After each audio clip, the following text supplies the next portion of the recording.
c'est quand j'ai découvert à quel point il était facile de partir en Israël grâce à l'Alia.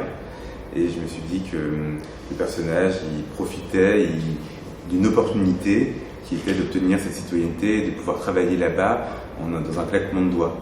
Donc ça, c'est la raison très simple, scénaristique, qui fait qu'il parte en Israël, c'est qu'il découvre l'Alia, et que son cousin aussi lui propose un plan là-bas. Son cousin travaillerait à Londres, peut-être qu'il irait à Londres. Mais bon, là, il se trouve qu'il habite à Tel Aviv. Et après, je pense qu'il y a quelque chose de plus inconscient, quand même, qui le travaille, lié à ses origines, peut-être à son judaïsme, et au fond à la famille. Qu'est-ce que c'est qu'appartenir à une famille? De cette manière, il va essayer de s'arracher à une famille problématique pour arriver dans une autre grande famille qui est la famille des Juifs, de ce pays qui est censé accueillir tous ces Juifs du monde et en faire chacun des citoyens égaux, quoi.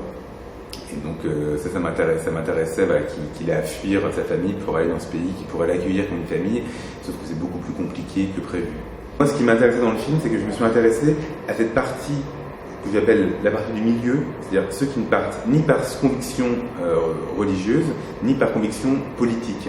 C'est-à-dire, il faut être juif en Israël, c'est ça le destin des juifs. Non. Moi, je me suis intéressé à ces gens qui partent un peu par désuétude, par tristesse, pensant qu'ils vont pouvoir se renouveler, retrouver une terre promise, qui va changer leurs habitudes et tout ça. Et donc, j'en ai rencontré plein. Donc, je me suis rendu compte que beaucoup de cette immigration étaient aussi des gens comme ça, c'est-à-dire des gens qui n'ont aucune conviction religieuse. Et les Palestiniens, ils leur veulent plutôt du bien. C'est pas le problème. Eux, ils se disent, allez, je chope l'occasion. Et, écoutez, donc, comme vous dites, il y a beaucoup de gens qui reviennent apparemment, parce que c'est dur, c'est clair. Le pays est hyper dur, parce que économiquement, c'est la merde. Il n'y a pas de boulot, parce qu'il n'y a pas un radis, il n'y a pas de fric. C'est quand même beaucoup moins riche que l'Europe. Il n'y a pas de sécurité sociale. Et tout ça, à l'agent juive, c'est qui est assez bizarre. À l'agent juive, donc ces gens qui font la promotion d'Israël, ils te le disent. Ils ne te vendent pas du tout du rêve. Ils vous disent tout de suite, vous allez voir les mecs, vous allez galérer, ça va être dur. Rêvez pas, rêvez pas. Donc ça, c'est intéressant, quoi.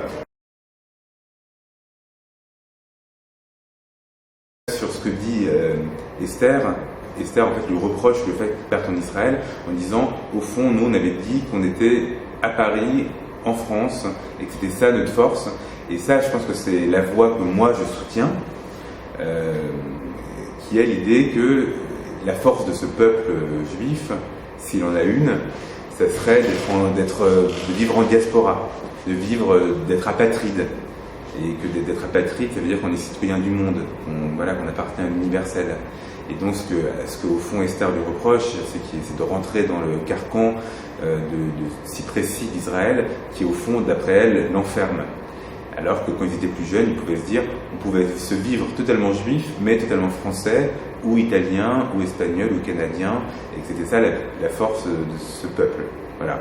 Et ça, en fait, plus précisément, ça vient d'une pensée que j'ai et d'une culture que j'ai autour du Bund. Le Bund, c'est un parti ouvrier juif qui a été créé à la fin du XIXe siècle en Pologne et en Russie, qui étaient des juifs qui se sentaient totalement juifs, mais pas religieux et carrément antisionistes.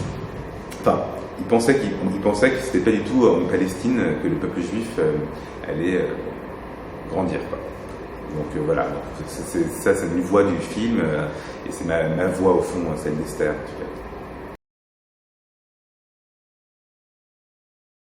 Une partie j'ai choisi par casting, c'est des acteurs qui avaient déjà tourné. Je me targue pas d'avoir fait des découvertes, par contre je pense que c'est très bien utilisé. Mais donc, pour la plupart c'est des castings, et pour d'autres c'est des amis que j'aimais beaucoup, et je voulais qu'ils soient dans mon film. Par exemple le rôle du dealer principal, le rôle du cousin Nathan, le rôle de Esther. Ça, c'est des acteurs que j'aime depuis longtemps et que je voulais absolument qu'ils soient dans mon film. Et après, il y a Cédric Kahn, qui lui n'est pas un acteur, qui est un réalisateur français, qui est quand même assez connu. Il a fait 7 longs métrages. Et là, lui, je l'ai rencontré parce que j'étais élève à la FEMIS, et il était prof à la FEMIS. Et on s'est rencontrés via l'école, et il a été mon parrain. Il a soutenu un peu l'écriture du scénario, il a regardé d'un œil bienveillant. Et au fur et à mesure de nos rencontres, je me disais que peut-être qu'il pourrait faire le rôle, lui jouer. Et de fait, il est hyper bien dans mon film, enfin, j'en suis très fier. Et là, il a été repris pour un rôle principal, il tourne, c'est parti, quoi. Sa carrière est lancée.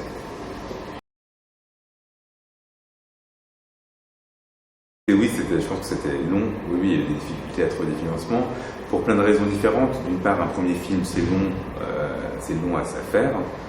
D'autre part, le scénario avait à la fois une grande force et une sorte de faiblesse. Sa faiblesse, entre guillemets, dont j'en ai fait une force, je crois, c'est il avait plein de genres différents.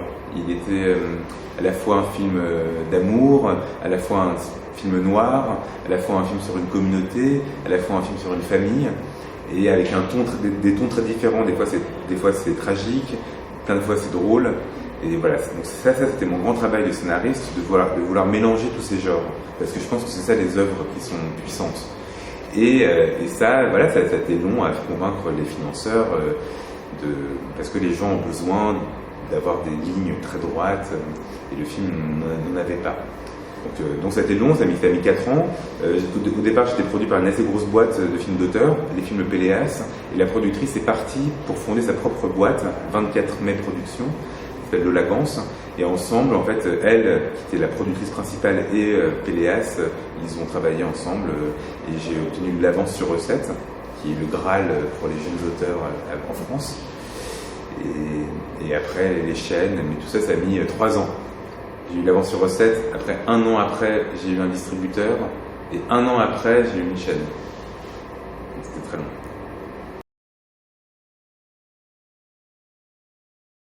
Moi, j'étais pas, c'était au festival de Haïfa, j'y étais pas, donc je vais pas mentir, mais j'ai eu un mail d'un ami qui y était, et qui m'a dit que les Israéliens avaient beaucoup rigolé, qui s'étaient poilés tout le temps, et je peux comprendre, hein. Parce que, enfin, voilà. Donc, ça m'a rassuré. C'est-à-dire qu'il n'y a eu aucune hostilité. J'ai eu des gens hostiles, hein. Il n'y a pas du tout en Israël, hein, en France. Des gens hostiles au film, des gens, je pense, très sionistes, hein, que je condamne pas, hein. Mais en tout cas, je crois qu'eux étaient un peu heurtés par le film, par la liberté de ton du film, quoi. Le film, c'est pas un programme sur qu'est-ce que c'est qu'Israël, les rapports avec la Palestine, tout ça. Non, c'est un film qui est déroutant. Sur les sentiments, donc les gens étaient un peu mal à l'aise, je pense, par rapport à ça. Et en Israël, les gens se sont marrés.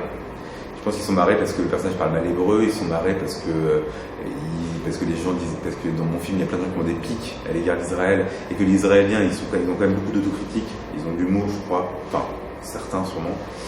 Donc voilà.